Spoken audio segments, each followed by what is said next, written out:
नमस्कार, the earth news में आप सब दर्शकों का स्वागत है।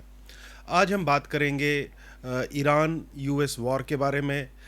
माता Vaishno Devi shrine board university में क्या हो रहा है, ताज़ा क्या खबर है वहाँ से, और कश्मीर और जम्मू में सरकारी ज़मीनों पे जो एक प्रेस रिलीज़ आई सरकार द्वारा, उस पे भी हम बातचीत करेंगे। मैं शुरू करना चाहूँगा। मैं सबसे पहले स्वागत करने से हमारे स्टूडियोज़ में हमारे editor in chief Shri Shivang सत्य गुप्ता जी का। शिवांग जी, आपका स्वागत है। जय माता दी रवीश। जी जी, जय माता दी सर।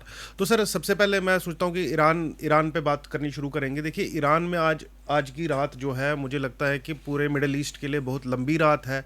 एक तरफ हमने देखा कि ट्रंप ने सीधे सीधे बोल दिया, एक स्टेटमेंट आया ट्रंप का कि आज जो हम है बहुत हैवी बम्बार्डमेंट करेंगे, आज हम उनको बहुत ज़्यादा ज़ोर से हिट करने वाले हैं। लेटेस्ट खबर जो अभी इस समय हम देख पा रहे हैं, खबर वो ये है कि दुबई में बहुत बड़े बड़े धमाके, जो कि पिछले एक हफ्ते में नहीं सुनाई दिए गए थे, उससे बड़े धमाके सुनाई दिए गए। और मैक्सिमम जो क्रूड ऑयल प्रोसेसिंग है वो इस टाइम पे मिडिल ईस्ट पे रोक दी गई है। तो जो माहौल है ये किस तरफ जा रहा है और इसके क्या कारण है आपके हिसाब से? बहुत सिंपल से इसके कारण है, आम जनता को जागने की ज़रूरत है। आम लोगों को जिन पे बम बरसाए जा रहे हैं उनको जागने की ज़रूरत है। जिनके चुने हुए नुमाइंदे बम बरसा रहे हैं उनको जागने की ज़रूरत है। अमेरिका के लोगों को जागने की ज़रूरत है। इज़राइल के लोगों को जागने की ज़रूरत है। ईरान के लोग को भी जागने की ज़रूरत है कि हमने किन नुमाइंदों को चुना अपनी गवर्नेंस के लिए।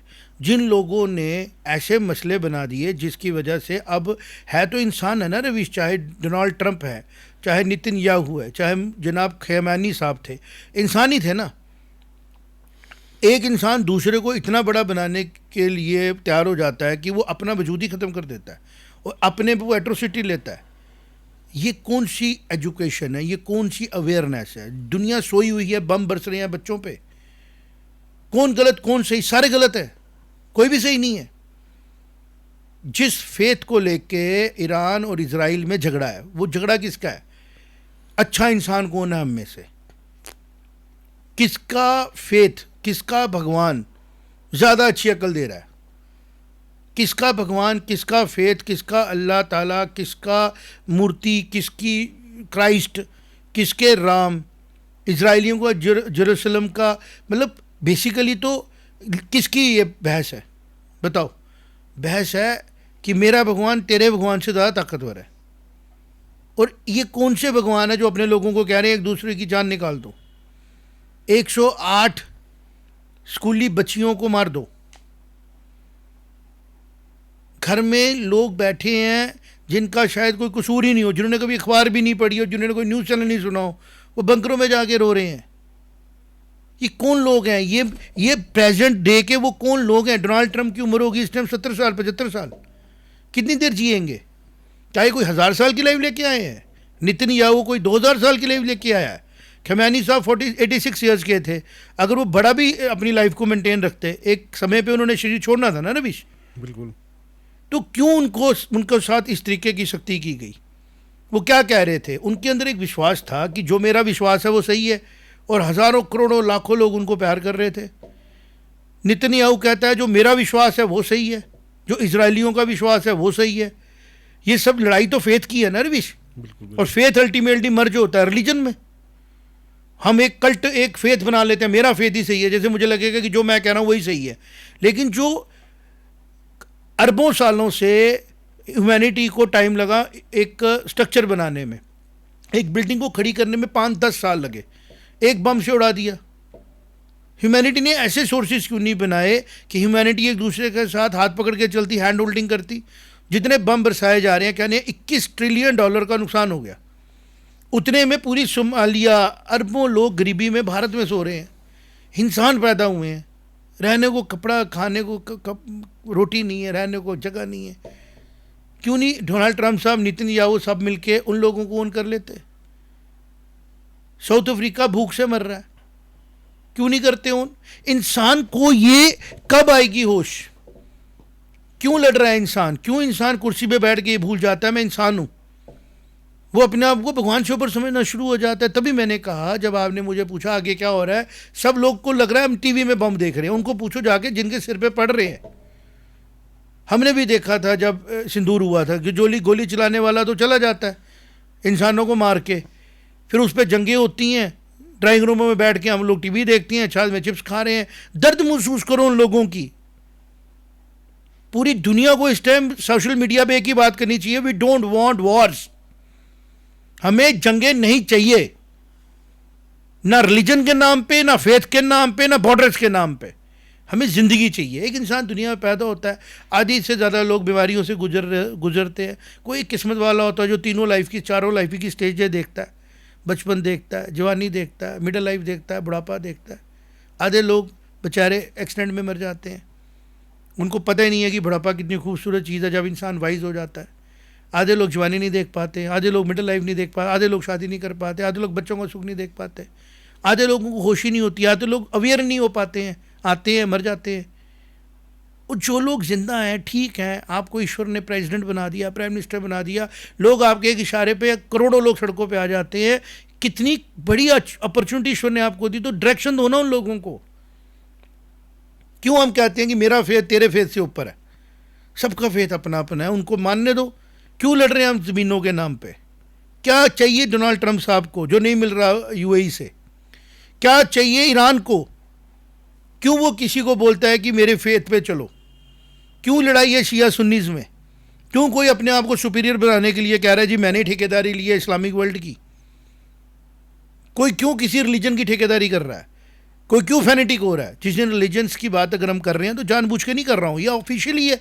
जब डोनाल्ड ट्रंप साहब की सरकार आई थी, उन्होंने कहा था हम कैथोलिक और क्रिश्चियन फिलॉसफी को डोमिनेट बनाएंगे, 2000 साल पुरानी फिलॉसफी को लाएंगे। और जो लोग आज कह रहे हैं जी, वो कह रहे हैं 1400 साल पहले जो फिलॉसफी आई उसको हम जिंदा करेंगे।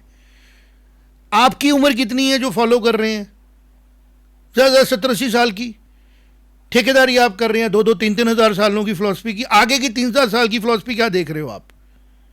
मेरा ये सवाल है रवीश, क्यों नहीं इसके बारे में बात हो रही कि this is a war of faith, this is a war of conviction, and this is a war of knowledge about Almighty God, and this is more about fears related to the existence of God. ये भगवान को लेके, अल्लाह ताला को लेके, ईश्वर को लेके, वाहिगुरु जी को लेके, श्री राम भगवान जी को लेके जो डर इंसान के दिमाग में पैदा हो जाता है, उस डर को कन्विंस करने के लिए, अपने डर को सही साबित करने के लिए दूसरे को डराया जा रहा है। और जिसको ईश्वर की समझ आ जाती है वो दूसरे को निर्भय करता है। भारत की संस्कृति में आके देखो, कहीं नहीं लिखा गया भगवान डराता है, भगवान निर्भय करता है, आनंद स्वरूप है उसका। जंग तो होती नहीं है, यहाँ तो जंग इतनी बुरी पोजीशन में आ गई है, डर लग रहा है। रविश, क्या हो रहा है इंसानियत को? उन बच्चों की चीखों में किसी को दर्द नहीं सुनाई दी गई होगी? क्या अचीव करना चाहती है अमेरिका की ताकत? अगर अमेरिका को, क्रिश्चियंस को, लोगों भगवान ने ताकत दी तो उसको पूछना है ना कि उस ताकत के साथ रिस्पॉन्सिबिलिटी भी आती है, नहीं आती है। आओ देखो डोनाल्ड ट्रंप साहब, मेरे साथ 2-3 घंटे बैठो, मैं आपको रामायण दिखाता हूँ कि जब राम ताकतवर हुए उनका स्वभाव कैसा था, जब पांडवों के पास ताकत आई स्वभाव कैसा था। वो आपकी तरह पूरी दुनिया में घूम घूम के परेशान नहीं कर रहे थे। और जब खमैनी साहब के जो फॉलोअर, उनको भी मैं रिक्वेस्ट करूँगा कि जिस देश में, भारत में आप पैदा हुए हो, उसको देखो। भारत के किसी ऑफिसर ने जाके वहाँ पे कोई कत्लो गारत नहीं डाली, भारत न्यूट्रल रहा। भारत इजराइल को भी समझा रहा है, भारत ईरान को भी समझा रहा है, बट भारत के अंदर के लोग जो अपने आप को भारतीय नहीं समझते हैं, उनको समझना है कि जंगें इन सोचों की वजह से हो रही हैं, आपके डर और आपके जो सूडो कॉन्फिडेंस की वजह से हो रही हैं। आप अपनी आइडेंटिटी ढूंढ रहे हो, मत ढूंढो। आपकी आइडेंटिटी है, मेरी आइडेंटिटी, मैं इंसान हूं, आप भी इंसान हो। हमें इंसानियत को देखना है। जो विश्वास मेरा इंसानियत के फेवर में जाता है, मुझे उस विश्वास को लेना है। एक तरफ मेरा विश्वास हो रविश, दूसरी तरफ इंसानियत हो, मैं इंसानियत को चुनूंगा, अपने विश्वास को डाउट करूंगा मैं कि अगर मेरा विश्वास कहता है कि जो मेरे फेथ में फेथ नहीं रखता है, सपोज करो मैं मूर्ति पूजा में विश्वास रखता हूं, और अगर कोई मूर्ति पूजा में विश्वास नहीं रखता है तो मुझे उसको कोई हक नहीं बनता है गलत कहने का। वो इंसानियत के रास्ते चले, वो मुझे प्यार करे, मैं उसको प्यार करूं, वो मेरी इज्जत करे, मैं उसकी इज्जत करूं, फिर चाहे मैं मूर्ति में भगवान ढूंढूं वो बगैर मूर्ति के भगवान ढूंढे। जब वो अपने ग्रुप बनाए कि मूर्ति पूजा वाले बेवकूफ़ होते हैं, हम इधर से लोग ग्रुप बनाए कि जो मूर्तियों में भगवान नहीं पाते वो बुरे होते हैं। ये जो फेथ है ना, ये डर है ना, जो ये है ईरान की लड़ाई का कारण। और अमेरिका के अंदर सुप्रीमेसी है कि बहाना ले लो कि हम देश वर्ल्ड में पीस और डेमोक्रेसी ला रहे हैं और हम लोग जो हैं वो एक स्टेबिलिटी ला रहे हैं। ईरान न्यूक्लियर बम बना लेगा तो गलत हो जाएगा। तो जैसे आपने न्यूक्लियर बम बना के गलत नहीं किया दुनिया में, वो भी नहीं करेगा। आप भी बंद कर दो सारे न्यूक्लियर बम अपने, आप भी डिसआर्म कर दो खुद को, ना बजेगा रहेगा बांस, ना बजेगी बांसुरी। सारी दुनिया को मिलके इस मनुष्यत को ख़त्म कर देना चाहिए, न्यूक्लियर बम्स को। नहीं तो ईश्वर जो ताकत है ना, वो कुछ ना कुछ ऐसा करेंगे, इनको अकल आ जाएगी टकाने। और भगवान जी जो है ना, वो देते हैं मौका, रावण को और बड़ा बनाते हैं। रामायण में हमने देखा है, कंस को हमने देखा है, महिषासुर को देखा है। भारत की संस्कृति में लाइनें लगी हुई हैं ऐसी एग्जाम्पल्स की, जिन्होंने तपस्या करके ताकत लेके अपने गुमान में अपने आप को ख़त्म किया। लेकिन एग्जिस्ट किसने किया? राम ने, जिसने अपनी ताकत को समझा और डिसऑर्डर को ठीक किया। तो ईरान के बारे में जो रवीश आप कह रहे हो, मैं चाहता हूँ आप भी समझे, जो हम लाइन लोगों को अवेयर करना चाहते हैं। बिल्कुल देखिए, एक तो सभ्य होने की बात है, लेकिन देखिए एक सच्चाई भी है सामने, एक डर की बात है। डर ही आजकल ज़माना जो है वो न्यूक्स का है, न्यूक्लियर वॉरहेड्स हैं दुनिया में, करीबन 20,000 न्यूक्लियर वॉरहेड है। इनमें से अगर केवल और केवल 1% न्यूक्लियर वॉरहेड चल जाता है तो एक टर्म होती है, उसको बोलते हैं हम न्यूक्लियर विंटर। न्यूक्लियर विंटर आ जाती है, जिससे कि एग्रीकल्चर सर्कल सबसे पहले हिल जाता है। जो हमारे जो खाने की जो चीज़ें उगनी है वो उगनी बंद हो जाएंगी। इसके अलावा अगर आप समझिए 1000 के करीब न्यूक्लियर वेपन अगर ट्रेड हो जाता है तो टेम्परेचर में 16 डिग्री की गिरावट आ सकती है एवरेज टेम्परेचर में, जो कि एक जिसको हम बोलेंगे कि अर्थ विदाउट सन। एक ऐसी चीज आपने दिखाई सभ्यता की बात, लेकिन मैं दिखाना चाहता हूँ डर है। ये हुआ क्यों? ये हुआ कि मेरा खुदा मस्जिद में है, मेरा भगवान किसी टेंपल में है, मेरा भगवान किसी और जगह पे है। भगवान ऊपर बैठा है नहीं बैठा है, हमारे अंदर है। आप खोजो ना भगवान को, आप अपनी किताबों में खोजो, वो आपको इंसानियत में मिलेगा, वो आपको प्यार में मिलेगा, वो आपको अपनेपन में मिलेगा। वो कहाँ मिलेगा? झगड़ों में। बिल्कुल देखिए, धर्म किस भगवान को ढूंढ रहे हैं हम? धर्म की बात मान्यता है। मान्यता मतलब जो उसकी थॉट प्रोसेस है किसी बेसिकली जब आप किसी के हमारे विश्वास को कोई पॉलिटिकलाइज करेगा ना, जब कोई शातिर आदमी आएगा वो सोचेगा कि रवीश का फेथ है, उसको ये चीज़ पसंद है, मैं उसकी पसंद वाली चीज़ें करूं, उसको अपने साथ जोड़ने के लिए उसको डराऊं, जैसे कोई चीज़ें शुरू हो जाती हैं। बेसिकली डर और अंधा विश्वास, ये दोनों ही नेगेटिव टर्म्स है ना। भगवान ने हमें अक्ल दी, अब हमने उस अक्ल से आर्टिफिशियल इंटेलिजेंस बना ली। हम इंटेलिजेंस से तो सवाल पूछे कि ईरान के साथ इजराइल को झगड़ा क्या है। जब वो पीछे जाएंगे तो 500,000 साल पीछे चले जाएंगे। जब ये यहाँ से ऐसी सोच शुरू हुई जहाँ से इजराइलियों का फेथ निकला। ईरानियों का पहले फेथ आग के साथ था, फेथ था ना, आग की पूजा करते थे जो भी थे। फिर वहाँ उसी इलाके से पैगंबर आए, भगवान के द्वारा चुनेंगे, उनको लाइट आई। ये 2000 साल पहले हो गया ना। आज क्या हो रहा है वो देखो। और कल उस टाइम पे भी वो नई बात कर रहे थे, पिछले वालों को बोले अपग्रेड हो जाओ। आज आगे क्या है? आज हम देख पा रहे हैं, आज हम पढ़ पा रहे हैं, आज हम ईरानी लैंग्वेज में कोई बात डालें उसको उर्दू में भी समझ सकते हैं।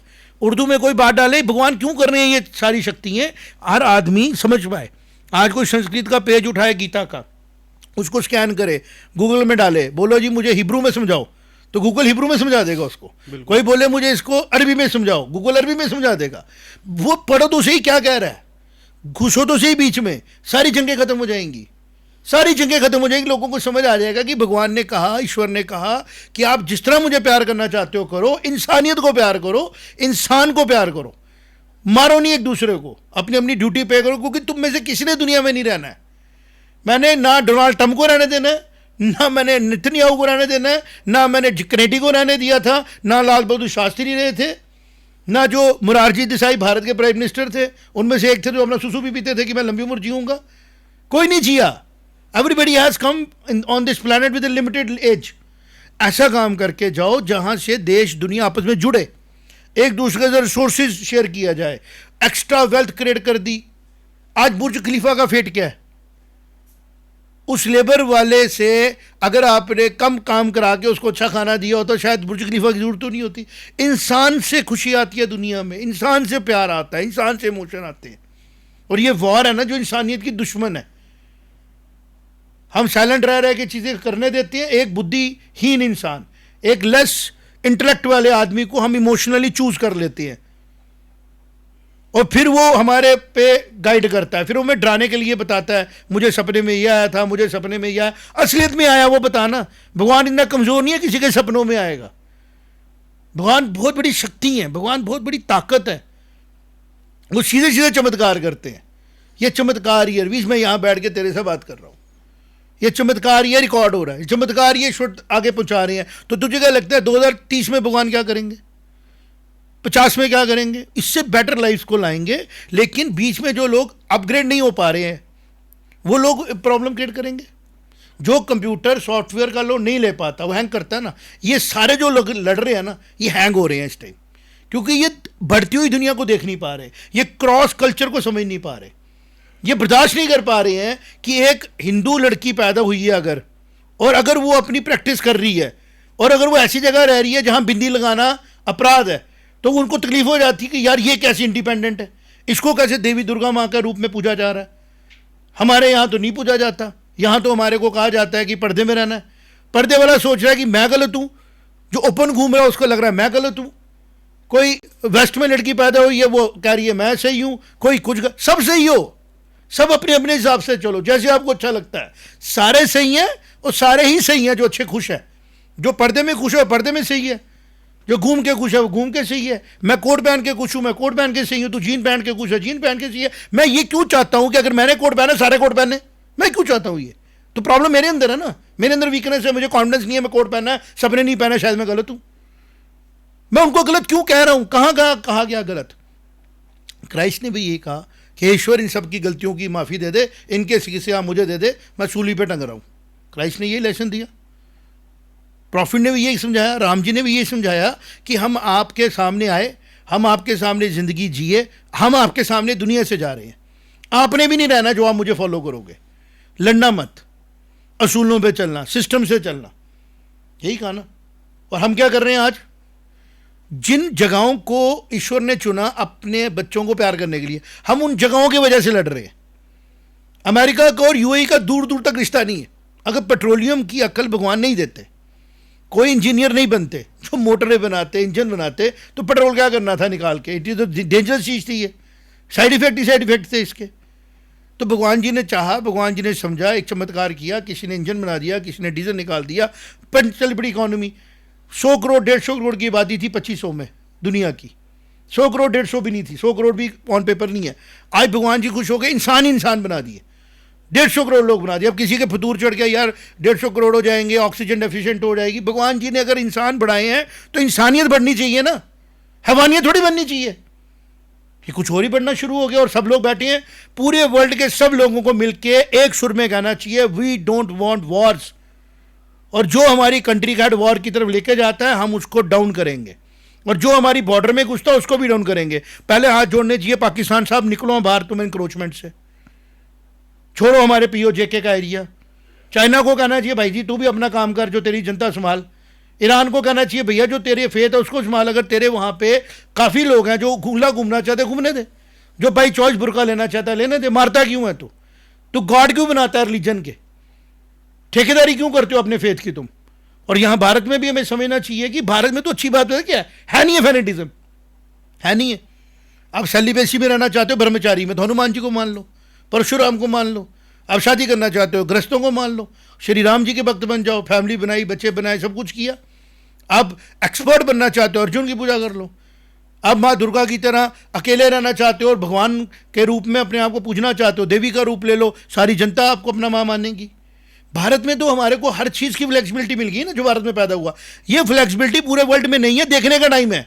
और जब किसी को फ्लेक्सिबिलिटी नहीं मिलती है वो कहता है शायद जो मुझे दिखता है वही दुनिया सच है। इसराइलियों को लगता है जो हमारा फेथ है वही सच है, जो इसको। ईरानियों को लगता है जो पुराने की जो हमारा पुराना सिस्टम था, पूजा पद्धति थी, वही सही है। चाइनीज़ को लगता है कि कोई भगवान ही नहीं है। रशियन को भी कई साल लगा कि कोई एग्जिस्टेंस ही नहीं है, ना क्रिश्चियनिटी को मान रहे थे, ना किसी को हल के साथ काम करना है। वो भी फिलॉसफी थी, भारत में वो भी है कि आप गीता को फॉलो करो, कर्म सब कुछ है। बट उनको लगा कि जो फैक्ट्री के मालिक है वो चोर है, उनको लगा ना मार दिए लोग, मालिकों को लगा कि जो लेबर है वो चोर है। ये जो लगना है ना, ये ह्यूमन की पर्सनल प्रॉब्लम है, ये एक मेंटल डिसऑर्डर होता है ह्यूमैनिटी का, जिसके लिए जैसे ही किसी इंसान में एक डिसऑर्डर लगे कि ये ऐसी बात कर रहा है जो एलिनेट कर रही है, जो अलग है, जो डिवाइड कर रही है, जो ग्रुपिज्म बना रही है, सब गलत है।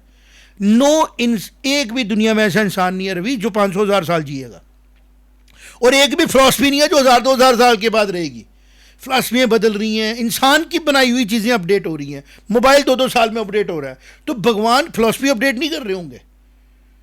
जो पूरी दुनिया को चलाती है शक्ति, वो अपग्रेड नहीं कर रही, वो कह रही है आपस में मिलो, मैंने आपको मोबाइल दे दिए, मैंने आपको देखने की शक्ति दे दी। नहीं तो आप सोचते थे कि समुद्र पार करेंगे रिलीजन बदल जाएगा, उन्होंने मोबाइल दे दिए, उन्होंने टीवी दे दिए, उन्होंने सैटेलाइट दे दिए, देखो सारी दुनिया जैसी है, क्यों लड़ रहे हो? जैसी इंसान की शक्ल है यहाँ पे वैसी शक्ल है यूरोप में, क्यों लड़ रहे हो? जैसा क्रिश्चियनिटी में फेथ करने वाला बंदा, वैसा हिब्रू में फेथ करने वाला बंदा, वैसे इंडिया में पूजा करने वाला बंदा, वैसा मस्जिद आने वाला बंदा, लड़ क्यों रहे हो?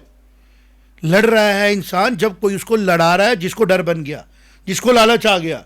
किसी को लग रहा है मैं स्वर्ग में जाऊंगा, किसी को लगता है मैं जन्नत में जाऊंगा, किसी को लगता है, ये सारी पॉलिटिकल एक जिसको बोलते हैं ना एक मोटिवेटिंग फैक्टर्स बनाए गए टू कंट्रोल द पीपल। जो लोगों को कंट्रोल करना चाहते हैं ना, वो ये डिजाइन कर रहे हैं, जो लोगों को बांधना चाहते हैं, और वो लोग मेंटली स्टेबल नहीं है। ईश्वर हमें खोलना चाहते हैं, एक्सप्लोर करो, नई चीजें बनाओ, इंसान के लिए अनाज पैदा करो, कपड़े पैदा करो, उसको जीना सिखाओ, ईश्वर को समझे जाने, ज्यादा लंबी जिए, ज्यादा समझा जाने। ये कौन लोग जो मारने को तैयार बैठे हैं? क्या डोमिनेट करेंगे, क्या अचीव करेंगे? अफगानिस्तान से क्या अचीव किया? तो सबको एक सुर में इकट्ठी होकर बोलना चाहिए, इजराइल भी गलत है, ईरान भी गलत है, और अमेरिका भी गलत है। सही कौन है? जो वॉर के साथ नहीं जा रहा, जो डिस्कशन कर रहा है, डिबेट कर रहा है, जो इक्वालिटी की बात कर रहा है। फ्रीडम का मतलब ये नहीं है कि आप डिसिप्लिन ही खत्म कर दो दुनिया से, और डिसिप्लिन का ये मतलब नहीं है कि तुम फ्रीडम खत्म कर दो। बैलेंस है ना। ये मेरी थॉट थी जो इसके ऊपर हम बात कर रहे थे। बिल्कुल, देखिए नेक्स्ट टॉपिक पे आते हैं आप। बिल्कुल, जो हम अगली बात मैं आपसे जानना चाहूँगा कि जो करंट चल रहा है माता वैष्णो देवी यूनिवर्सिटी के अंदर, उसके बारे में आपका क्या रुझान है? फ्यूचर के आने वाले समय के एक बहुत बड़े एक्सप्लोजन को रोकने की ज़रूरत है, ज़ोर ज़ोर से बोलने की ज़रूरत है कि जब भी किसी गवर्नमेंट ने मायोपिक विजन के साथ किसी चीज़ को करने की कोशिश की है, ज़माने ने भुगता।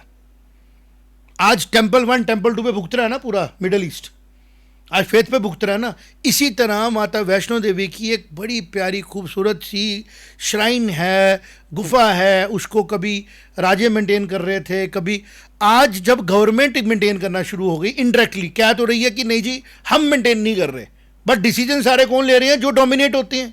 आज मेरे पास एक मिनट्स ऑफ मीटिंग आए थे, आरटीआई मेरे भाई ने लगाई थी, उसमें से निकला मिनट्स ऑफ मीटिंग में रवीश लिखा हुआ है, मैं पढ़ के सुनाऊंगा। चुप रहने की बात ही नहीं रवीश, बात करनी पड़ेगी, और बात करनी ज़रूरी है, और बात करेंगे। मिनट्स ऑफ मीटिंग में रवीश लिखा है, हमारे भाई साहब हैं दीपक जी, उनसे मेरी बात हो रही थी। देखो 73rd मीटिंग है मेरे ख्याल में ये।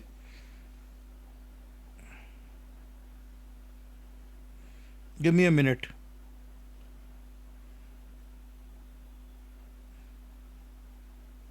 यस, 73rd बोर्ड मीटिंग की शायद ये है, या 72nd होगी, मैं उस पर कमेंट नहीं करूँगा। जो लिखा है मैं बताता हूँ पॉइंट, जहाँ पे ये फैसला लिया गया कि मेडिकल कॉलेज बनाए, बोर्ड बड़ा ज़रूरी हो गया बनाना, उसके बगैर तो जे.एंड.के हेल्थ स्ट्रक्चर ही ख़राब हो जाएगा।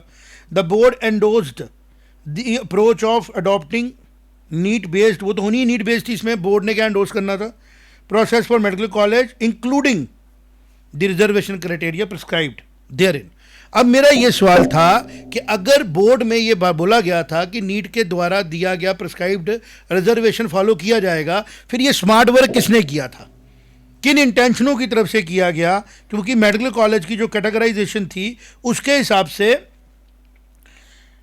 प्राइवेट कॉलेज को अलाउड था इसको बाईपास करना, और पूरे के पूरी रिजर्वेशन को बाईपास कर दिया गया। वहीं से सारी प्रॉब्लम शुरू हुई। मेरी प्रॉब्लम आज भी मैं सब बंदों से रिक्वेस्ट कर रहा हूं, ऑलरेडी भारत की सिविलाइजेशन कहीं से सपोर्टेड नहीं है सिवाय भारत के अंदर से, जो जंगों को रोक सकती है। जिसमें राम करेक्टर है, जिसमें कृष्ण करेक्टर है, जिसमें हथियार होने के बाद भी आत्म संयम सिखाया जा रहा है, ताकत होने के बाद भी आत्म संयम सिखाया जा रहा है। उसके बची खुची सिविलाइजेशन की आइडेंटिटीज बची हैं, जिनकी फंडिंग कभी गवर्नमेंट से नहीं आती, स्टेट टैक्स से नहीं आती, जिनको कोई एक्स्ट्राऑर्डिनरी सपोर्ट नहीं मिलती है। लोग कम्युनिटी की जोर जार करके उसके साथ एसोसिएट होते हैं, उसके प्रिंसिपल्स को फॉलो करते हैं। एक टेम्पल श्री माता वैष्णो देवी जी का नॉर्थ इंडिया में बन के माता रानी ने कृपा की, ईश्वर ने बाय डिफ़ॉल्ट काम किया और उसके पास 4 पैसे आ गए, उसका पैसा उसके प्रचार में लगाओ। वहाँ पे सोशलिस्टिक माइंडसेट की स्टेट गवर्नमेंट बैठ गई, उनके रिप्रेजेंटेटिव बैठ गए, उनके मन में फतूर आ गया और फिर उन्होंने ऐसे लोगों को अपॉइंट कर दिया वहां पे जिनके अंदर शायद इंसानियत के नाम की चीज ही नहीं है। मैं यहां पे ओपनली उनका नाम लेने अभी टाइम नहीं आया, टाइम आएगा we will talk to them कि क्या मजबूरी है श्राइन बोर्ड की। पहले हॉस्पिटल बनाने की चलो अच्छी बात है, फिर नारायणा जब लॉसेज में था तब उसको फंड देते रहे आप। जब नारायणा प्रॉफिट में आ गया यह हॉस्पिटल तो आप नारायणा को बाहर निकाल रहे हो और किसी नए आदमी को ला रहे हो जो मेडिकल कॉलेज भी चलाएगा और हॉस्पिटल भी चलाएगा। तो रवि जी छुपी बात थोड़ी है, 13 साल अभी पीजीआई में बैठा है, तुम्हारी फैमिली ने उसको दिया डीएमसी में, उसका लीवर खत्म हो गया। कितनी एज है उसकी? 35 साल। बच्चे कितनी एज के हैं? 10 साल से कम। उसकी आज डेथ होती है, कल डेथ होती है, या बचता है, या किसी के साथ भी हादसा होता है। मनी कितना बड़ा फैक्टर है इसमें, ये बता। कितना फंड रेज किया तूने? बिल्कुल। Where is state? वेलफेयर नहीं है इसमें। Where is state? मेरा सवाल है, एडमिशन नहीं दे रहे हैं और ये काम किसका? इन्हीं डॉक्टर्स का, जो डॉक्टर रिटायरमेंट के बाद भी इन्हीं कुर्सियों में बैठ के खुश हो रहे हैं। और मैं सवाल पूछूंगा उमर अब्दुल्ला साहब को कि जिनको आप अपॉइंट करते हो उनका मेरिट क्या होता है? करेक्टर होता है या उनकी मैनिपुलेशन होती है? आपकी आंखें बंद कैसे हो सकती है उनकी मैनिपुलेशन में? आप लोगों को बेवकूफ कैसे बनाते हो? जनता कब जागेगी? जब बम फटेंगे या ईरान की तरह? ये बम फटने से बड़ी पोजीशन है। भारत 150 करोड़ लोगों की आबादी है, यहां पे इंफ्रास्ट्रक्चर जो है प्राइवेट को आप ला रहे हो। पहले गवर्नमेंट किधर है? स्टेट किधर है? स्टेट सिर्फ ये कर सकती है एक श्राइन बोर्ड को कैसे मैनेज करना है। कुर्सी मिल जाएगी बैठने की 200-400 करोड़। मेरे पास अभी खबर आई है, I am not sure about it, somebody was telling me in 2010 state government of Jammu under the leadership of then chief minister, I think then chief minister was chief minister Umar Abdullah, some big amount of money has been given to government as a loan और वो available record नहीं है और इनको खंगालना चाहिए agencies को जो लोग फॉलो करते हैं इंश्राइंस को। और बड़ा अमाउंट बताया गया, वो तो बड़ी बात कर रहे थे, मैं अमाउंट नहीं बताऊंगा। और उन्हीं बंदों से पता लगा कि इवन फरूखुद्दुल्ला साहब वो the chief minister, shrine board से तब भी पैसा लिया गया एज अ लोन। वो लोन कहाँ है, कब रिटर्न हुआ, नहीं हुआ, इसके बारे में बात करनी जरूरी है। और आज फिर से जो लोग, अभी मैं किसी से ऑफ द ट्रैक बात कर रहा था, मैं किसी का नाम तब लूंगा तब भी बात होगी।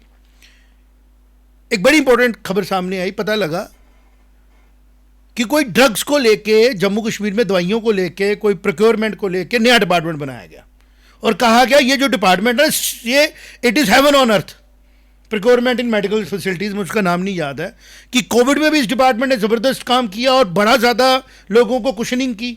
तो वही बात आ गई ना, एक तरफ डोनाल्ड ट्रंप है जो मनी माइंड इतना बड़ा इंसान बन गया कि वो सोच रहा है कि पैसे से ऊपर दुनिया में कुछ नहीं होता, और भारत में भी हमें ऐसे लोग मिल रहे हैं जिनको पैसे क्या के दिक्कत कुछ नहीं रहा, चाहे फिर किसी श्राइन के फंड का मिसमैनेजमेंट हो, चाहे लॉजिक्स फेल हो रहे हो, चाहे दुनिया जाए भाड़ में, हमारा थॉट सही होना चाहिए। तो पावर में बैठे हुएगा तो सब सही होता है।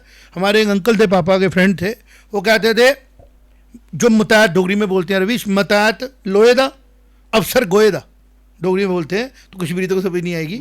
जो सबॉर्डिनेट होता है ना वो लोहे का भी हो तब भी नालायक होता है, ताकतवर भी नालायक हो, सबॉर्डिनेट है बेचारा।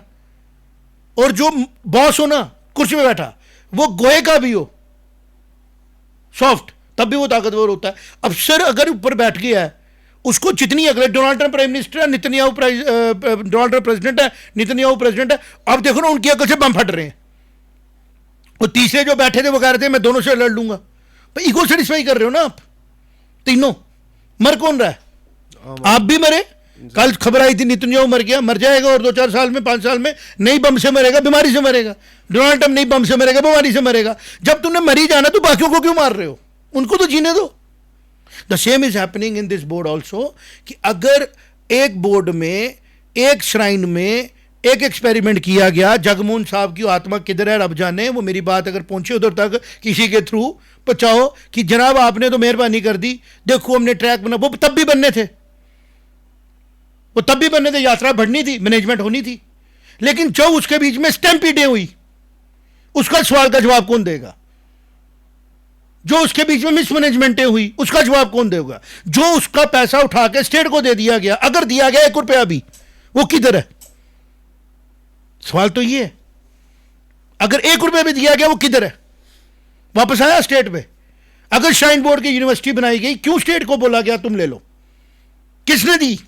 और अगर ये मेडिकल कॉलेज बनाया गया with the losses to shrine board, तो अगर उसके ऊपर एजिटेशन हुई उन लोगों के द्वारा, और उसको चीफ मिनिस्टर साहब ने कितने अच्छे से बुनाया कि हिंदू मुस्लिम हो रहा है, वो देख ही नहीं पा रहे थे कि कॉलेज इन्फेंसी में है, इनको इंस्पेक्शन करनी चाहिए थी, इनके मुलाजमों ने कैसे एनओसी दे दी थी, फिटनेस सर्टिफिकेट कैसे दे दिया था ना इनके डिपार्टमेंट ने? Why there was not an inquiry? और अगर एनएमसी ने उसको स्क्रैच किया तो जिन अफसरों ने उसको लाया था उनके ऊपर क्या इंक्वायरी क्यों नहीं बैठी? अकाउंटेबिलिटी फिक्स क्यों नहीं की गई? और अगर फिर से अप्लाई किया जा रहा है, मकसद क्या है? आप एक इंटरप्राइज को जबरदस्ती रिलीजियस शक्ल देना चाहते हो, आप एक मेडिकल की प्राइवेट इंटरप्राइज कर रहे हैं। और एक नया इशू सामने आया है जो बताना जरूरी है लोगों को कि नारायणा में जो डॉक्टर्स काम कर रहे हैं, कुछ मिलने आए मेरे को, उनको लगता है यार ये बात करता है, इससे बात पहुंचो। वो कहने लगे कि जब नारायणा लॉसेज में था, कुछ लोग अपॉइंट किए गए थे जिनको बहुत ज़्यादा सैलरी 5-5, 6-6 लाख रुपए दी जा रही थी, जो डिजर्व नहीं करते थे, क्योंकि हॉस्पिटल बड़ी अच्छी मंशा से शायद बनाया गया होगा, 17-80 करोड़ लगा के, फैसिलिटी बहुत अच्छी है, बिल्डिंग बड़ी शानदार है। जम्मू कश्मीर के लोगों को, जम्मू के लोगों को ऐसी फैसिलिटी नहीं मिल रही है। हमारा हॉस्पिटल स्वाय SMGS के कोई बिल्डिंग अच्छी नहीं बनी गई है। SMGS की हॉस्पिटल की बिल्डिंग का क्रेडिट महाराजाओं को जाता है जिन्होंने खूबसूरत बिल्डिंग डिज़ाइन की है, वेल वेंटिलेटेड डिज़ाइन की है। जिस दिन मेडिकल कॉलेज की बिल्डिंग बनी थी उसी दिन से इसको डिज़ाइन फॉल्ट बोलते हैं, जो जम्मू कश्मीर मेडिकल कॉलेज है। KHM की तो बात ही नहीं करो, बंद ही पड़ा। मैं ये कह रहा हूँ कि उनका कहना था कि अब ये हॉस्पिटल नारायणा ने प्रॉफिट में ले आया क्योंकि उसको कॉर्पोरेट चलाना आता है। उनको ये डर लग रहा है कि 1 अप्रैल से मेडिकल कॉलेज लाने के लिए उस हॉस्पिटल को मेडिकल कॉलेज की मैनेजमेंट को दिया जाएगा, और मेडिकल कॉलेज की मैनेजमेंट है उसको अभी हॉस्पिटल इस तरीके का चलाने का एक्सपीरियंस नहीं है। उन्होंने गवर्नमेंट के हॉस्पिटल चलाए हुए हैं, और गवर्नमेंट के हॉस्पिटलों की जो हालत है मैनेजमेंट की, वो आपको पता ही है। यहां पे लॉस किसका होगा? मरीजों का। प्रॉफिट किसका होगा? उन्हीं लोगों का जो पहले ही प्रॉफिटरिंग करके यहां तक पहुंचे हैं। और सुनने में आ रहा है कि कुछ लोग वहां से अब एम्स के डायरेक्टर बनना भी चाहते हैं, जिस एम्स को मैं ये कह रहा हूं कि अवॉर्डेड समझना चाहिए कि इतने शॉर्ट स्पैन में उनके जो चलाने में, किसी का नाम नहीं ले रहा हूं, ना मैं लूंगा, और अगर लगेगा लेना है तो मैं पीछे भी नहीं हटूंगा, क्योंकि मैंने इस प्रोफेशन में आने का फैसला तभी किया था जब मैं जम्मू शहर को माइग्रेट नहीं करना चाहता हूं। I want to live over here, I want my families to live over here. But अगर यहां पर सिर्फ ऐसे लोगों ने रहना है जिसने कंप्लेसेंट होना है, जिसने चेंजेस नहीं लानी है, जिसने करप्शन को अपना वे ऑफ लाइफ समझना है, तो हमने नहीं रहना साथ में। हम पूरी कोशिश करेंगे रजिस्टर्स करने की, चाहे रजिस्टर रिलीजन के नाम पे हो, चाहे गलत प्लानिंग के नाम पे हो, चाहे छोटी सोच के नाम पे, विल फाइट। तो फाइट स्टार्ट होगी। अगर एम्स पे डायरेक्टर साहब ने शॉर्टेस्ट स्पैन में उसको ऑपरेशनल बनाया, why we are thinking to replace him? जिसको कंटिन्यूएशन देनी चाहिए उसको रिप्लेसमेंट कर रहे हैं। जिसको बिठा के पूछना चाहिए भैया तेरे में मेरिट क्या था, उसको नारायणा की मैनेजमेंट दे रहे हैं। और जो डॉक्टरों को भी मैं रिक्वेस्ट करूंगा, अगर आप नैना में काम कर रहे हो, हमारे पास एक बंदी आया ना, चिट्ठी देखे हमने कैमरे में पहचाना, वो नैना के हॉस्पिटल के लोग थे जो वहां पे काम कर रहे हैं। उनको जल्द से ये हो रही है कि अगर नारायणा यहां से जाएगा तो क्या होगा क्या नहीं होगा, मुझे नहीं मतलब है। मैं ये कह रहा हूं, मेरा आर्गूमेंट बड़ा सिंपल है। अगर नारायणा माता वैष्णो देवी हॉस्पिटल जो बना सुपर स्पेशलिटी, अगर किसी प्राइवेट कंपनी ने आकर उसको चलाया और आप सबने मिलके, बोर्ड के लोगों ने उसको पैसे देके स्टैंड कर लिया, अब वहाँ पे अगर 200, 300, 50 सर्जरियाँ रोज हो रही हैं, अब आम लोगों को फैसिलिटी मिल रही है। कल मैं देख रहा था नी रिप्लेसमेंट, देखी मैंने, नी रिप्लेसमेंट मुफ्त हो गई क्योंकि आयुष्मान कार्ड के सबसे ज़्यादा केसेस सुपर स्पेशलिटी हैंडल कर रहा है। तो let be it be a very well governed hospital for future generations. अब उसको एक मेडिकल कॉलेज में ला रहे हैं जो फिर डिस्प्यूट में जाएगा, और मेडिकल कॉलेज में उसी इंसान के थ्रू ला रहे हैं जिस इंसान का क्लैरिटी नहीं है ऑपरेशंस को लेके, लेकिन दबी जुबान में सब बोलेंगे, ओपन कोई नहीं बोलेगा। तो इतना क्या है, वो 60 साल का इंसान कोई 400 साल की उम्र लेके आया है। मैं भी 47 को, मैं आज सोचता हूं कि लाइफ का पता नहीं है। तो जो 60 साल की उम्र में जिसका मोह ही नहीं खत्म हो रहा, जिसका लालच ही नहीं खत्म हो रहा, पब्लिक को चाहिए ना उसके बारे में बात करना कि when that person was on different chairs, सिवाय अफसरों के साथ अपने आप को अलाइन करने के, मरीजों के साथ क्या हुआ, पेशेंट के साथ कैसा ट्रीटमेंट हुआ, कोविड में कैसी चीजें चली, किसी से छुपी है? हम आंखें बंद कर लें? कोविड की परचेज के ऊपर आज भी बात की जाए, मुसीबत आ जाएगी सबके सिर पे। बात कब करेगा Ravish? What you say about, but बस you speak that I will continue. बिल्कुल, देखिए जो सारा ये फियास्को हुआ ये कहीं ना कहीं सरकार की जिम्मेदारी है, क्योंकि सरकार जो है वही सारी चीज़ देख रही थी और इस बोर्ड को भी वही चला रही थी।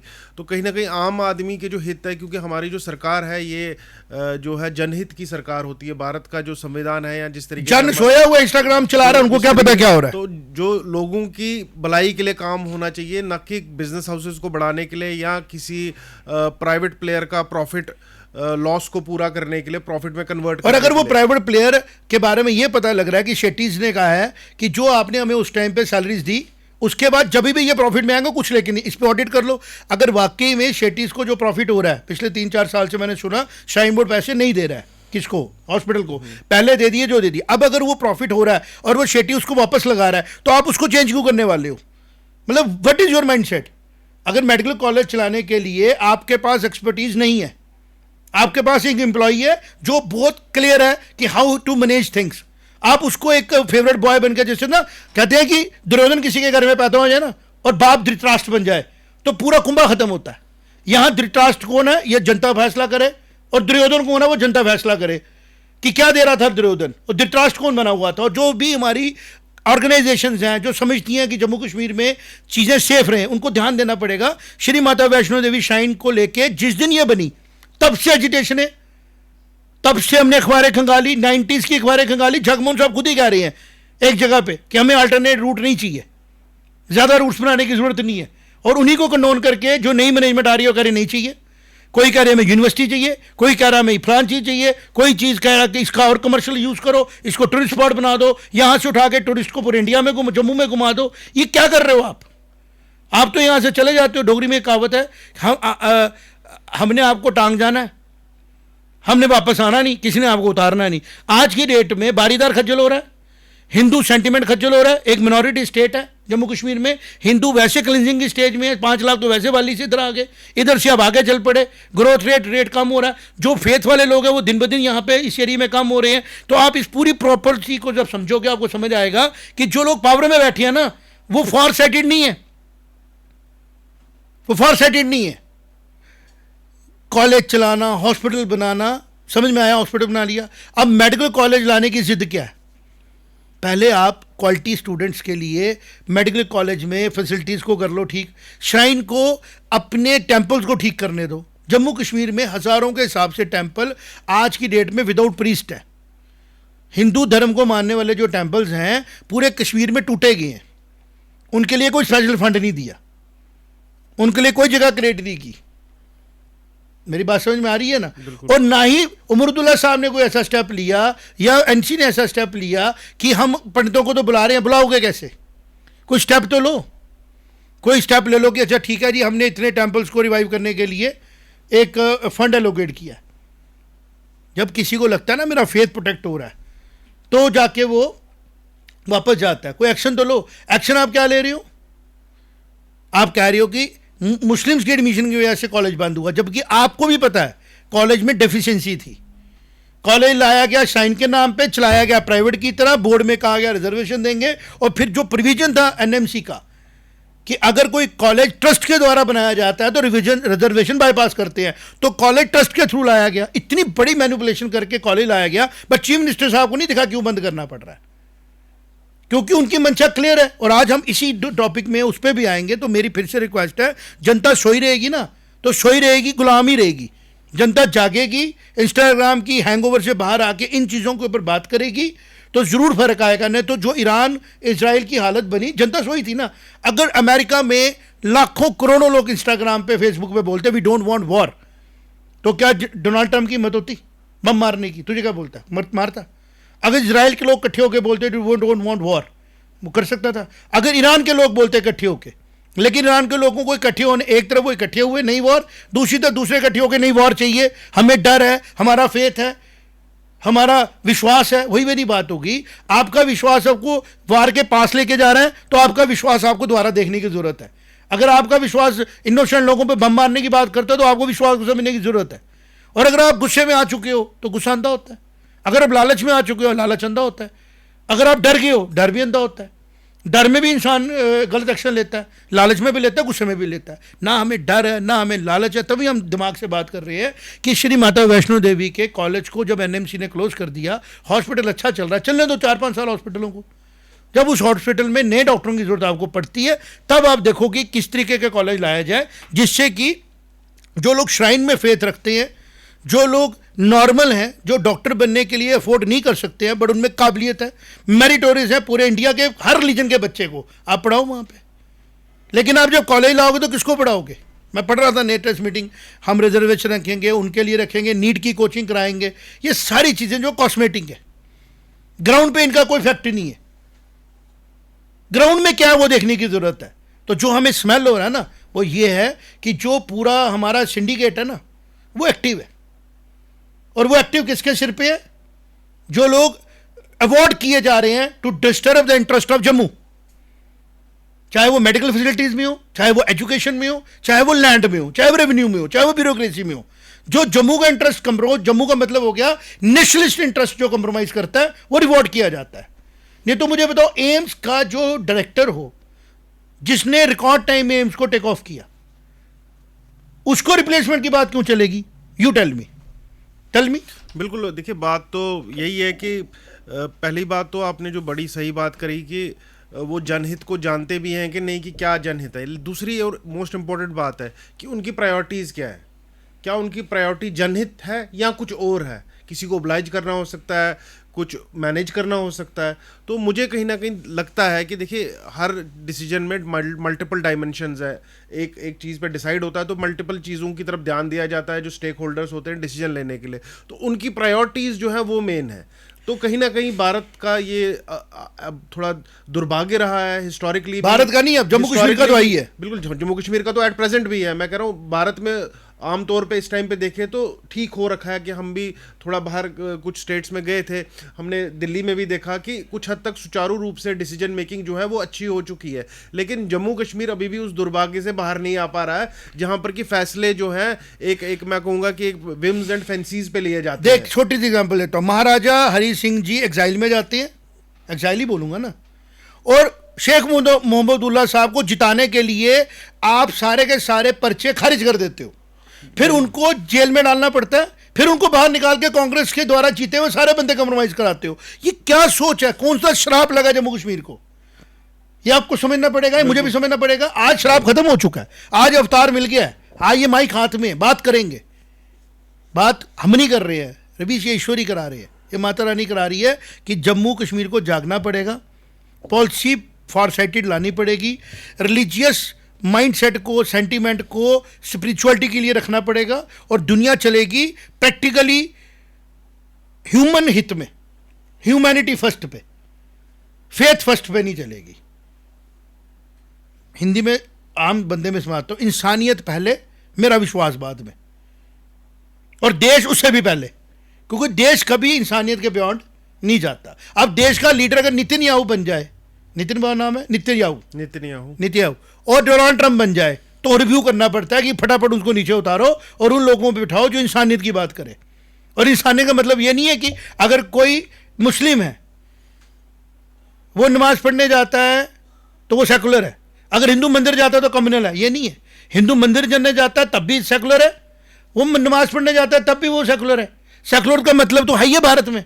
कौन है कम्युनल? यहाँ पे कम्युनल पॉलिटिक्स बनाती है। जब एक मुस्लिम अपने आप को कम्युनल बनाता है, उसके जवाब में हिंदू भी कम्युनल होना पड़ता है, या हिंदू कम्युनल बनाता है, मुस्लिम कम्युनल, दोनों को कम्युनलिज्म को पीछे छोड़ना है, कम्युनिज्म को पीछे छोड़ना है। हमें प्रेगमेटिज्म को आगे लाना है, इंसानियत को आगे लाना है, जो भारत की कोर है। कि आपके विश्वास बदलते रहने चाहिए, आपके सोचें अपग्रेड होती रहनी चाहिए, और आपका फोकस होना चाहिए कि जैसा मैं बॉर्न हुआ हूं इग्नोरेंट, वैसा मैं शरीर नहीं त्यागूं। मैं इग्नोरेंट बॉर्न हुआ हूं, मैं वाइज होकर शरीर त्यागूं। मैं दुनिया को ज्ञान दे के सिस्टम से जाऊं, मैं अपने आप को एलिवेट करूं, मैं अपने लालच को कंट्रोल करूं, गुस्से को कंट्रोल करूं, अच्छी इंसानियत दे जाऊं।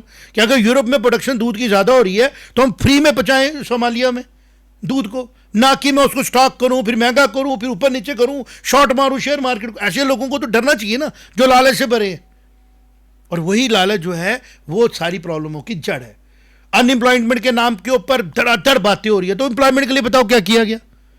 ये तो मजा हो गया। शेख अब्दुल्ला साहब भी अनएम्प्लॉयमेंट में गवर्नमेंट बना रहे थे, उमर अब्दुल्ला साहब भी अनएम्प्लॉयमेंट में गवर्नमेंट बना रहे हैं। उसे तो जो आगे हमारे चीफ मिनिस्टर आने वाले हैं वो भी पहले तैयार हो, हमने अनएम्प्लॉयमेंट। और जो आम लोग हैं वो मान लेते हैं कि जैसे अंग्रेजों को हमने मान लिया था, अंग्रेज ही माई बाप है, मुगलों को ही मान लिया माई बाप।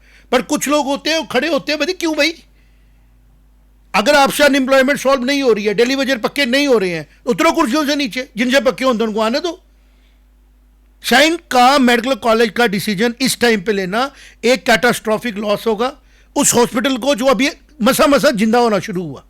और फिर लोग रिसीविंग एंड पे नहीं होंगे, फिर वो आम जो पेशेंट परेशान होंगे, क्योंकि काटल है ना एक मेडिकल का भी, अरबों खरबों रुपए की कमीशनें हैं, खरबों हजारों करोड़ों की कमीशनें हैं। दवाई की कीमत होती है 10 रुपए, कमीशन होती है उस पर 50 रुपए, MRP होती है 200 रुपये। यही तो सच है। और जो 5% लोग प्रॉफिट ले रहे हैं, मरीज जाए बाहर में। तुझे क्या लगता है जो तेरे पेशेंट पे, तेरे साले साहब पे जो कहा कि 20-30 लाख लगेगा, क्या 20-30 लाख की कॉस्ट कोई इंजेक्शन की होगी? लालच,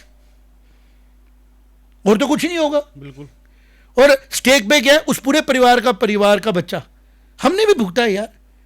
एजुकेशन में यही हाल है, इमोशन बेचो, मतलब अजीब सी सिचुएशन। और लोगों को जागने की जरूरत है कि मेहरबानी करके हिंदू फिलॉसफी एक ऐसी फिलॉसफी है जो पूरी दुनिया में दुनिया को इकट्ठे कर सकती है, जोड़ सकती है। उसकी श्राइन्स को उन्हीं को मेंटेन करने दो। उनकी श्राइन के पैसे से यूनिवर्सिटियां कॉलेजें बनाना बंद कर दो। टैक्स दे रहा है 70 करोड़ हिंदू, उस टैक्स से आप सबको पढ़ाओ। लेकिन जो हिंदू डोनेशंस दे रहा है, उस डोनेशन को उस फेथ की टीचिंग्स को प्रिजर्व करने के लिए रखो। श्री माता वैष्णो देवी टीचिंग थी कि इनोसेंट लोगों को शिकार मत करो, don't kill animals, don't try to eat animals, they do have also their space in this world. यही था ना, क्रुएल्टी अगेंस्ट एनिमल्स। तो क्रुएल्टी के नाम पे ही क्रुएल्टी शुरू हो गई। उस सेंचुरी को खत्म कर दिया। एनिमल्स को बोला जाओ जहां से आना है, हमें नहीं मतलब यहां पे रास्ते बनाने हैं, हमें डेवलप करना है। क्या यार ये नॉनसेंस है।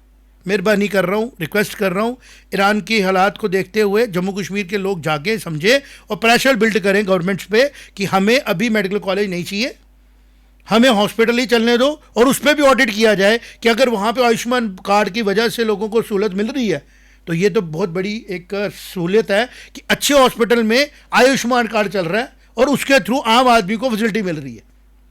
ठीक है ना, हम उसके फेवर में बात करेंगे। लेकिन अगर अप्रैल से उसको चेंज किया जा रहा है, सब लोगों को खड़े होकर बोलना चाहिए कि उसकी रिप्लेसमेंट किसी ऐसी एक्सपीरियंस्ड एजेंसी से कराओ जिसको चलाना आता हो। Give it to honourable respected mister incharge director of AIIMS, जिन्होंने इतना शानदार हॉस्पिटल मैनेज किया। दे दो उसको हॉस्पिटल चलाने के लिए। समझ में आता है, दे रहे हो आप। Why you want to give to a person who has got no experience of running a medical college? क्योंकि उन्होंने एक बड़े कार्टल में अपने आप को मैनेज कर लिया, जहां से सिफारिशें आ रही हैं, जहां से रिकमेंडेशनें आ रही हैं। तो ये आइसोलेशन में दुनिया नहीं चलती है। अब दुनिया चलती है फैक्ट्स के साथ, मेरिट के साथ। तो मुझे ऐसा लगता है we should speak more about it. अगर ये चीज़ें नहीं रुकी, हम कुछ महीनों में जागृति लाते रहेंगे, अपना काम करेंगे। कम से कम रवीश एक तसल्ली तो होगी ना।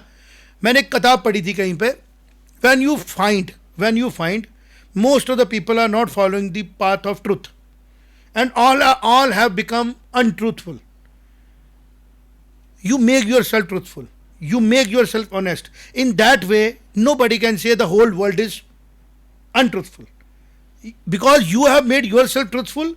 whole world is saved because of your one person. अगर मेरे एक की वजह से ये जो 100% अनट्रूथफुल लोग हैं दुनिया में रुक सकता है, तो मुझे इस एक को बनना कि ये नहीं कोई कहेगा कि पूरी दुनिया झूठे लोगों की है। एक बंदा झूठा नहीं है, वो मैं हूं। मैं वो कर सकता, तू भी कर सकता है, और भी कर सकते हैं। तो हर आदमी बोले कि मैं वो एक आदमी होना चाहता हूं जो दुनिया में झूठा नहीं है, तो दुनिया झूठी नहीं रहेगी ना यार। बिल्कुल। और अगर हम बोलेंगे मैं झूठा रहा हूं, सामने वाला सच्चा, उसको प्राइज मिल गया, उसको अवार्ड मिल गया, मैं भी मैनिपुलेट कर लेता हूं, तो वो आपकी चॉइस है, मेरी नहीं है। अगर ईश्वर ने अर्थ न्यूज़ दिया, ये पॉडकास्ट दिया, रवीश दिया, कैमरा दिया, मैं वही बोलूंगा जो सही है। भारत के लिए, भारत की रिलीजियस प्लेसेस जो इस सिविलाइजेशन की सिंबल्स हैं, उनकी मैनेजमेंट जितनी जल्दी हो सकती है वो उन लोगों को दे दो जिनका उनमें फेथ है, ताकि उससे द्वारा जनरेटेड इकोनॉमी एंड वेल्थ उसके प्रचार विस्तार के लिए लगाई जाए, ना कि वहां से सोशल इंस्टीट्यूशंस बना के उस सिविलाइजेशन की टीचिंग्स को आहिस्ता आहिस्ता खत्म कर दिया जाए और एलोपैथी ग्रोथ हो जाए। That is not desirable. बिल्कुल मेरा दर्शकों से भी ये अनुरोध अब वो है। लैंड वाली बात करनी जरूरी है जो हमने देखी इंक्रोचमेंट वाली, वो बहुत बड़ा सीरियस मसला है। जी जी, मैं दर्शकों से भी मेरा अनुरोध है कि अभी तक जो हमने बातचीत की है, आपका क्या ख्याल है इसके ऊपर आप कमेंट बॉक्स में ज़रूर लिखें। तो अगला टॉपिक जो था आज का हमारा वो था कि जो ज़मीनें थी, अभी कुछ दिन पहले सरकार की तरफ से एक प्रेस को एक इन्फॉर्मेशन दी गई कि करीबन करीबन 1 करोड़ कनाल ज़मीन जो है वो सरकारी ज़मीन है जम्मू कश्मीर में, जिसमें से कि केवल और केवल 17 से 18% के बीच की ज़मीन जो थी वो कश्मीर में बोली गई और बाकी जो 83% के करीब ज़मीन है वो जम्मू में बोली गई। तो इस पे हमने थोड़ा सा रिसर्च किया, हमारी जो एडिटर सर की टीम है उन्होंने इसके ऊपर थोड़ा रिसर्च किया और वो कुछ पॉइंट्स मुझे बता रहे थे शो से पहले भी। तो मैं आपसे ही पूछना चाहूँगा कि क्या आपको क्या त्रुटियाँ मिली उस प्रेस जो जारी। बड़ा सिंपल है यार, कोई भी जाएगा उसमें पता लग जाएगा। हमने पहले भी इस पर एक शो किया, कश्मीर से बड़े लोगों को इसमें ऑब्जेक्शन हुई। मैं उनको कह रहा हूँ आपको ऑब्जेक्शन नहीं होनी चाहिए इसके ऊपर, क्योंकि जो सच है वो सच है। सच ये है कि उमर अब्दुल्ला साहब ने एक स्टेटमेंट दी कि हमारी 1 करोड़ कनाल जगह जो है वो इंक्रोच्ड है, मतलब हमारी सरकारी है। उसके बाद उन्होंने कहा कि जो इंक्रोच्ड लैंड है वो हम खाली कराएंगे, हम उसके लिए सख्ती करेंगे। बड़ी बिग फिश की बात की, लोग कुछ होते हैं ना बिग फिश की बात करके, मैं उसी पे आऊँगा। पहले मैं उस पर ये आऊँगा जो हमने वर्कआउट किया, हमें ये पता लगा डाटा अवेलेबल ही नहीं है। जम्मू डिवीज़न में है सरकारी लैंड 83,50,000। नोट करेंगे जो लोग मेरी बात सुन रहे हैं, जम्मू डिवीज़न में गवर्नमेंट ऑफ जम्मू कश्मीर की लैंड कितनी है? 83,50,000 कनाल।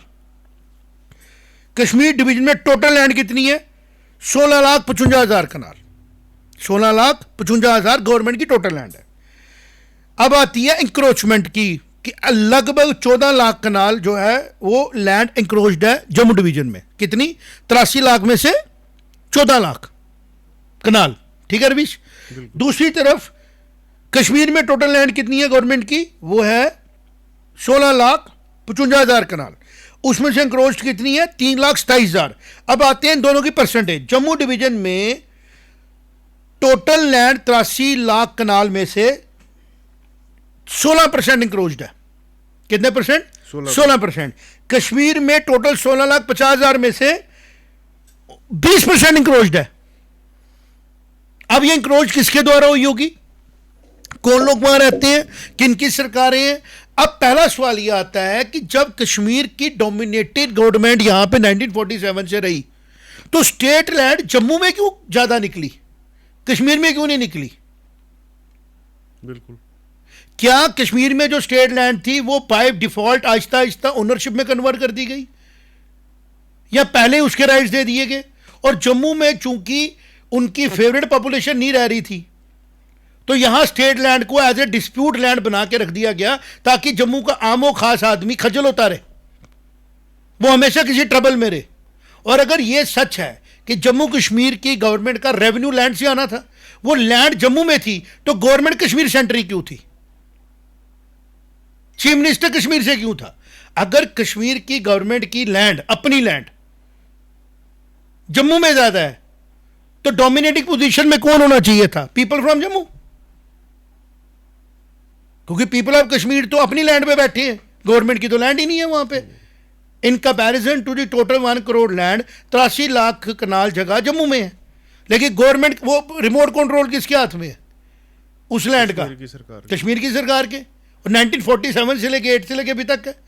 और जो लैंड सरकार की प्रैक्टिकली उधर ज्यादा होनी चाहिए थी, क्योंकि महाराजा साहब की लैंड ही वापस आई ना, तो ये लैंड स्क्यूज हो गए 17 लाख कनाल क्यों रह गई? ये क्यों नहीं है एट पार विद जम्मू? और ये क्यों नहीं है ज्यादा स्टेट की लैंड वहां पे? ये तो सवाल मेरा पूछने वाला है। और जब इंक्रोचमेंट होती है वो वहां पे ज्यादा है, जम्मू में कम है। तो जो ये डिफॉल्टी डिजाइन दिख रहा है रवीश, ये तो एक बहुत लंबी चौड़ी जिसको बोलते हैं ना चिंता का विषय है कि जो स्टेट जम्मू कश्मीर की बनाई गई, उस स्टेट ने अपनी लैंड क्या किसी साजिश के तहत कश्मीर में रिड्यूस कर दी और राइट्स दे दिए ऐसे कानून बना के? क्योंकि ताकत कानून बनाने की 2/3 मेजॉरिटी कश्मीर के पास थी। अपीजमेंट की गई, या क्या कारण था कि यहां पे वो डिस्प्यूट बन गया? 83 लाख कनाल जगह बड़ी होती है, और कश्मीर में वो डिस्प्यूट नहीं बना, क्योंकि उन्होंने वो लैंड के राइट्स ही दे दिए होंगे, तभी आज की डेट में वो कहते हैं हमारी लैंड ही नहीं है। स्टेट की लैंड ही नहीं है। और यहाँ पे जो रघुड़ा में लोग बैठे हैं एंसेस्ट्रल प्रॉपर्टी लेके, उसको नोटिफाई कर दिया आज से ये जेडीए लैंड है, और वो डिस्प्यूट पड़ गया। मतलब जम्मू में हर दूसरी लैंड स्टेट के साथ डिस्प्यूट है, और कश्मीर में कह रहे हैं हमारी लैंड ही नहीं है, तो डिस्प्यूट ही नहीं है। क्या आपको लगता नहीं है कि ये एक साजिश है 1947 से लेके यहाँ तक की, कि आगे चल के हमने इसको कैसे इस्तेमाल करना है, कैसे हमने अपने आप को डोमिनेट पोजीशन में लाना है? तो ये टाइम है जागने का। Encroachers are 20% in Kashmir in small patch of land, और people of Jammu are so honest कि 83 लाख कनाल जगह उनकी है, और इंक्रोचमेंट 16% नहीं कर रहे बिल्कुल स्टेट की। और स्टेट जो है वो किसकी तरफ बढ़ रही है, वो किधर खाली करा रही है? कश्मीर से जो लोग जम्मू आते हैं वो किस लैंड पे बैठते हैं? वो अपनी लैंड को तो प्राइवेट बनाते हैं, बट जम्मू की जो स्टेट लैंड है उसमें आके खुद बैठते हैं, और फिर उनको बोला जा रहा है कि ये इलीगल नहीं है। आपस में ही चल रही है ना एक गेंदबाजी, और जम्मू वाले तमाशा देख रहे हैं। हाँ, खुश हो गया, ऑनेस्ट लोग हैं ना, कभी भी कोई एक्शन होती है खुश हो जाते हैं। रोशनी एक्ट कैंसिल हो गया, हाँ जी बड़ी अच्छी बात है। उनको ये दिखाया ही नहीं गया, उनको ये समझ ही नहीं आई कि एक्चुअल में रोशनी एक्ट से पहले क्या चाहिए हमारे को। ये एनालिसिस कि भाई ये बताओ कश्मीरी पंडितों की लैंड कितनी थी जो बाद में स्टेट हो गई, हिंदूज की लैंड कितनी थी जो स्टेट हो गई कश्मीर में। ये 17 लाख लैंड कहीं ऐसा तो नहीं वही थी, या वो लैंड जो थी वो स्टेट ली गई और बाद में प्राइवेटाइज कर दी गई थ्रू अलॉटमेंट्स, थ्रू किस तरीके से, खुद थ्रू परमानेंट राइट्स कि पहले 300 कनाल की सीलिंग लाई, हमारा काम नहीं हुआ, फिर 182 कनाल की। ये तो एक विषय है स्टडी करने का, क्योंकि इसका असर पड़ रहा है जम्मू कश्मीर की आज की डेमोग्राफी पे, जिसके बारे में डिस्कशन करनी जरूरी है। जिसका असर पड़ रहा है जम्मू के फेथ पे, जम्मू कश्मीर की इंटीग्रेशन पे। क्योंकि जो ईरान में इसराइल में हो रहा है ना, कल वो हर जगह होगा जहां रिलीजन की और फेथ की लड़ाई होगी। जहां फेथ बैलेंस करेगा ना वहां लड़ाई नहीं होगी। तो जो ये टोटल क्लिंजिंग हुई है कश्मीर से रिलीजन की, 1% नहीं रह गए वहां पे किसी और रिलीजन को मानने वाले, फेथ को मानने वाले लोग। आज अगर उमरुद्दौला साहब बोलते हैं कि मैं मोस्ट डायनामिक हूँ, कुछ लोग मुझे भी बोलते हैं he is a very competent merging leader आज की डेट में स्ट्रेट फॉरवर्ड क्लियर होना चाहिए। वो पहले इस पर बात करें कि कश्मीरी पंडितों को वापस लेने के जाने के लिए रूला भी बोल रही हैं, वो भी बोल रही हैं, एक्शन क्या लिया? एक्शन तो है ना, डर खत्म करो वहाँ पे लोगों का। डर क्या खत्म किया आपने? जो लैंड्स उनकी इंक्रोच्ड हैं, जो टेम्पल्स उनके टूटे हैं, फेथ से बता जाएगा ना, उस 2-4 टेम्पलों को रिवाइज करो।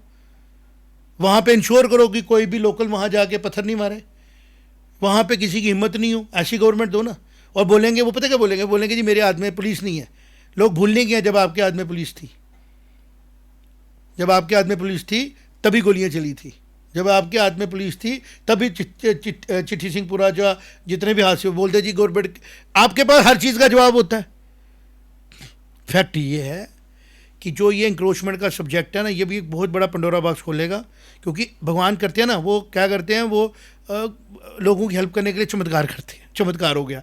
उन्होंने इंक्रोचमेंट की बात की, 1 करोड़ कनाल है हमारी स्टेट लैंड और हमारी इंक्रोच्ड है। हम जैसे लोग बैठे हैं, उन्होंने कहा जी देखें ज़रा जम्मू की कितनी लैंड है स्टेट और कश्मीर की कितनी है। हैरान हो गए। कश्मीर में वैली ज़्यादा है, गवर्नेंस ज़्यादा हुई। रियासी से महाराजा साहब सीधे श्रीनगर गए थे।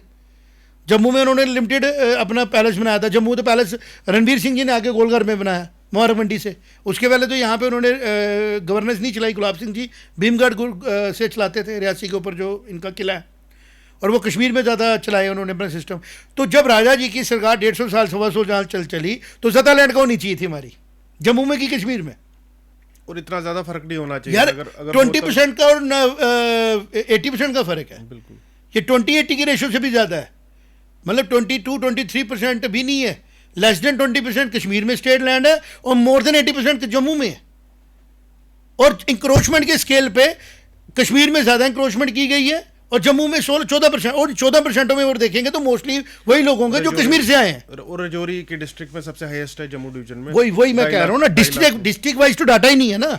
डिस्ट्रिक्ट वाइज तो डाटा ही नहीं है। ये मैं बताऊँ 3 डिस्ट्रिक्ट्स का है। बिल्कुल, जो हमने एनालिस किया। देखो 3 डिस्ट्रिक्ट का डाटा है। राजौरी में 2,74,000 है, रियासी में 2,27,000 है और रामबन में ये टॉप 3 है, जो बिल्कुल बॉर्डर्स लगते हैं कश्मीर के साथ।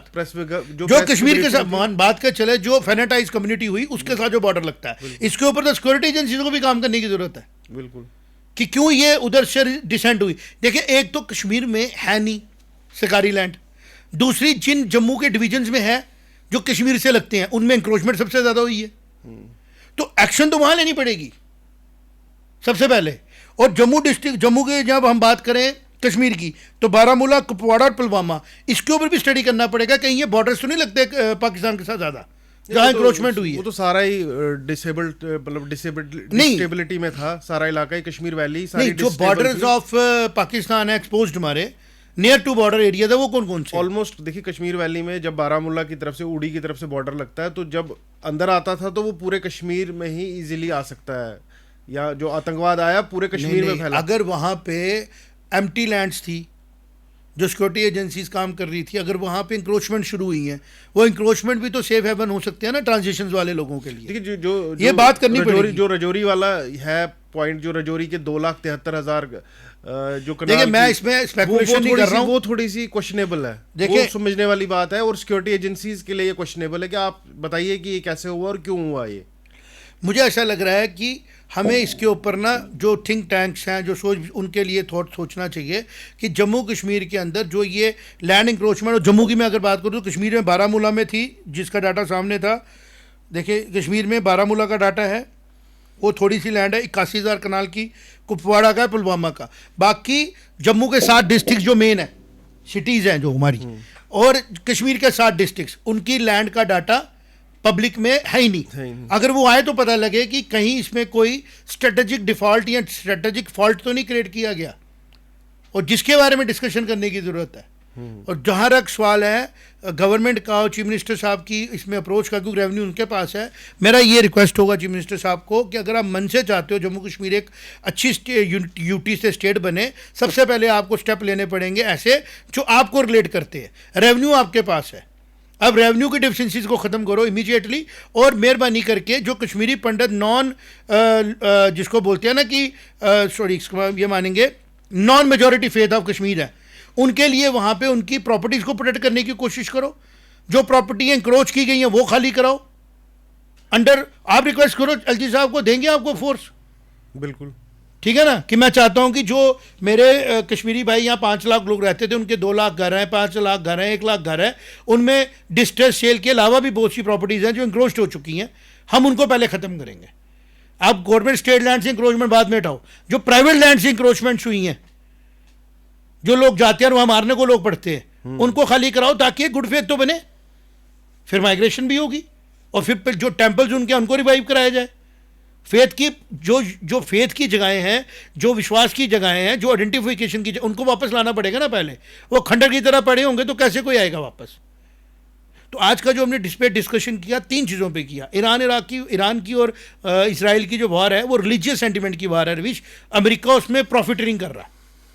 असली लड़ाई जो है वो इसराइल और ईरान की है। ईरान का फेथ जिस चीज़ में है इसराइल का नहीं है ना।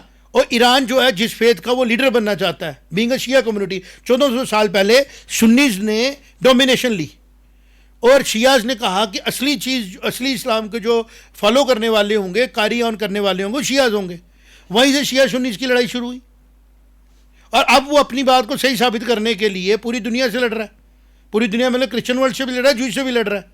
और भारत देखो कितना स्ट्रेटेजिकली स्टेट अच्छा मुल्क है कि भारत इनकी रिलीजियस लड़ाई में इंटरफेयर नहीं कर रहा है, क्योंकि भारत को पता है ये पॉलिटिकल लड़ाई नहीं है, ये जियोग्राफिकल लड़ाई नहीं है, ये लड़ाई किसकी है? 2 लोगों के फेथ की, और इसमें हमें नहीं जाना चाहिए। बट अमेरिका ऐसा नहीं कर रहा है। अमेरिका 2 लोगों के फेथ की लड़ाई का प्रॉफिटरिंग कर रहा है। वो उनके पेट्रोल की पॉलिटिक्स को जियोपॉलिटिकली एक्सप्लॉइट कर रहा है, उसमें अपना प्रॉफिट ढूंढ रहा है, उसमें अपने तरीके निकाल रहा है कि जिस तरीके से मैं डोमिनेटिंग पोजीशन में आऊं क्योंकि मेरे पास बड़ा ताकत है। तो ये समझने की जरूरत है कि जब भी आम जनता खड़ी होकर बोलेगी ना वी डोंट वांट वॉर्स, अगर ईश्वर ने तेल निकाल दिया यूएई में तो let UAE be enjoying the things. अगर ताकत अमेरिका को उसके साइंटिस्टों ने दे दी, let American enjoys the strength of technology. और अगर भारत के पास स्पिरिचुअलिटी की, पॉपुलेशन की ग्रोथ हुई है, उसको डोमिनेट करने के लिए उसको लड़ाओ नहीं ना आपस में, उसको आपस में इकट्ठे रहने दो, लेट ऑल द कम्युनिटीज। और भारत के पास वो सॉफ्टवेयर है इंडियन सिविलाइजेशन, भारत की सिविलाइजेशन का, जो भारत की आइडेंटिटी को रिलीजन से और फेथ से ऊपर ले जाता है। राम जी जब जाते हैं ना रवीश, लास्ट बात में बोलूंगा, राम जी जब अयोध्या से निकलते हैं ना, वो अपनी मिट्टी साथ ले जाते हैं। राष्ट्र कहते हैं बड़ा होता है। तो भारत की जो सिविलाइजेशन है, जब राम कह रहे हैं राष्ट्र बड़ा होता है, उन्होंने कहा कि सनातन बड़ा होता है, पहले उन्होंने कहा सनातन का मतलब है नेवर एंडिंग, कि जो था है और रहेगा। आप मूर्ति पूजा करोगे तब भी आप सनातनी हो, आप ब्रह्म में मानोगे तब भी आप सनातनी हो, आप चाहे किसी भी शक्ल में मानोगे तब भी आप सनातनी हो, आप किसी रूप में मानोगे तब भी आप सनातनी हो। तो जो चीज़ें आपको फ्लेक्सिबिलिटी देती हैं, ईश्वर के पास ले जाती हैं कि ईश्वर ने जितनी भी किस्म से अपनी शक्ल बनाई उतनी किस्म की शक्लों में आप मुझे पूजा करो, मैं खुश हूं।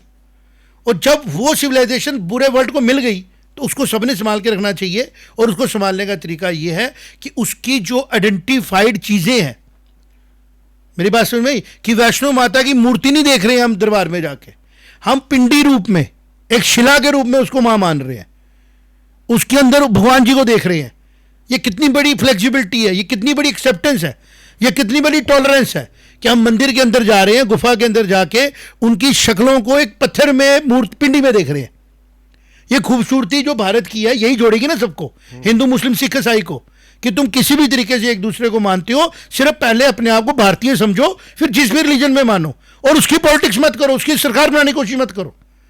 और अगर कहीं पे इसके कोई सेंटिमेंट्स को लेके कोई सरकार बनाने की कोशिश कर चुका है पिछले 70-80 सालों में, उसको रोक दो। अब आगे जो सरकारें बने, जो आज भी सरकारें बनी है, उनकी प्रायोरिटी है डेवलपमेंट, हुई भी है, हो भी रही है। तो मुझे ऐसा लगता है कि ईरान की जो लड़ाई है उससे लेसन लेने की जरूरत है कि इंसानियत को बढ़ाओ, डर, खौफ और विश्वास की लड़ाई से बाहर आओ। बिल्कुल, जिस तरीके से हमने आज इन 3 मुद्दों पे, जो कि तीनों ज्वलनशील मुद्दे हैं विश्व के, हमारे लोकल भी, बातचीत की। आपको क्या लगा हमारी बातचीत से, कृपया कमेंट बॉक्स में ज़रूर लिखें। हमसे जुड़ने के लिए धन्यवाद। जय माता दी। जय माता दी।